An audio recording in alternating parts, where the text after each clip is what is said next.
that the right people will not, in your estimation, use them, why is it that the wrong people will use these various devices and for the wrong motives? Well, I think one of the reasons is that these are all instruments for obtaining power, and obviously the passion for power is one of the most moving passions that exist in man, and after all, all democracies are based on the proposition that power is very dangerous and that it's extremely important not to let any one man or any one small group have too much power for too long a time. After all, what are the British and American constitutions except devices for limiting power? And all these new devices are extremely efficient instruments for the imposition of power by small groups over larger masses. Well, you ask this question yourself in Enemies of Freedom. I'll put your own question back to you. You ask this: in an age of accelerating overpopulation, of accelerating overorganization, and ever more efficient means of mass communication, how can we preserve the integrity and reassert the value of the human individual? You put the question. Now here's your chance to answer it, Mr. Huxley. Well, this is obviously, first of all, it's a question of education. I think it's terribly important to insist on individual values. I mean, there is a tendency, as you probably read a book by White, The Organization Man, a very interesting, valuable book, I think, where he speaks about the new type of group morality, group ethic, which speaks about the group as though the group was somehow more important than the individual.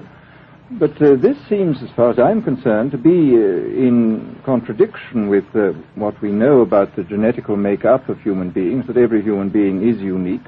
And it is, of course, on this genetical basis that the whole idea of the value of freedom is based.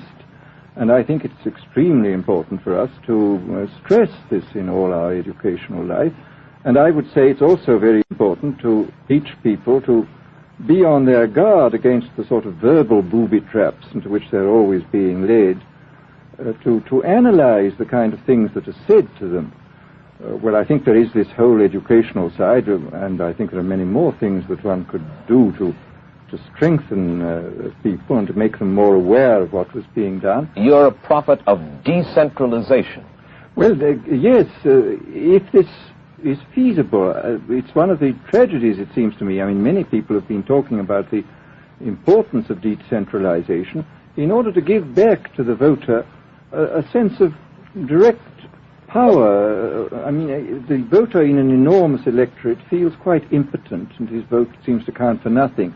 This is not true where the electorate is small and where he is dealing with a group which he can manage and understand. And if one can, as Jefferson, after all, suggested, break up the units into smaller and smaller units, and so get a real self-governing democracy. Well, that was all very well in Jefferson's day, but how can we revamp our economic system and decentralize and at the same time meet militarily and economically the tough challenge of a country like Soviet Russia?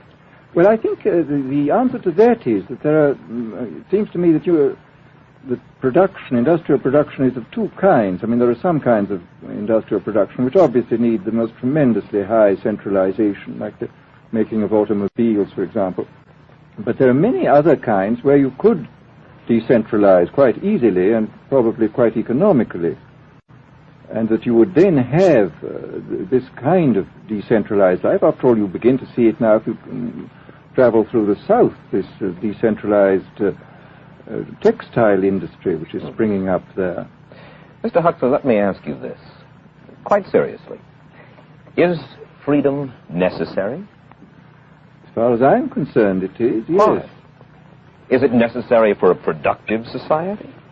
Yes, I should say it is. I mean, a genuinely productive society. I mean, I think you could produce plenty of goods without much freedom, but I think the whole sort of creative life of man is ultimately impossible without a considerable measure of individual freedom, that initiative, creation, all these things which we value, and I think value properly, are impossible without a large measure of freedom. Well, Mr. Huxley, take a look again at the country which is in the stance of our opponent anyway it would seem to be there, Soviet Russia. It is strong and getting stronger economically, militarily. At the same time, it's developing its art forms pretty well.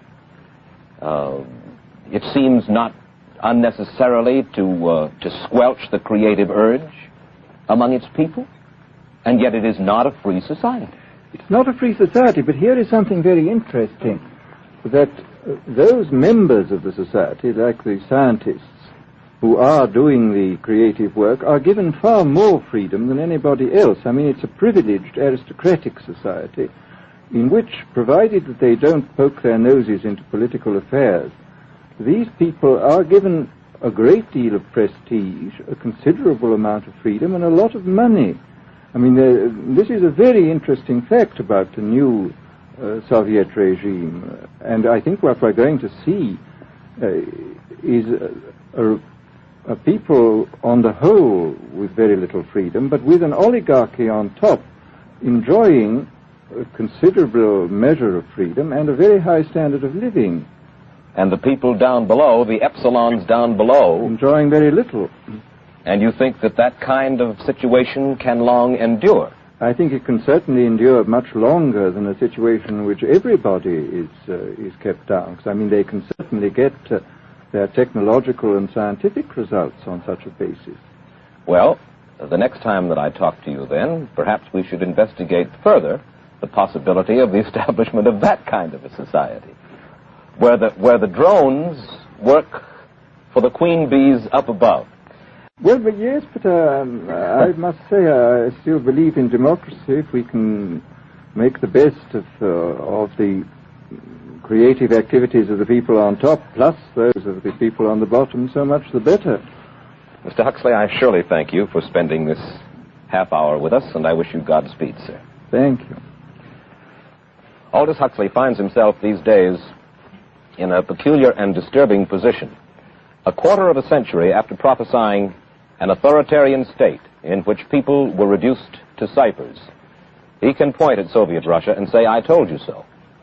The crucial question, as he sees it now, is whether the so-called free world is shortly going to give Mr. Huxley the further dubious satisfaction of saying the same thing about us.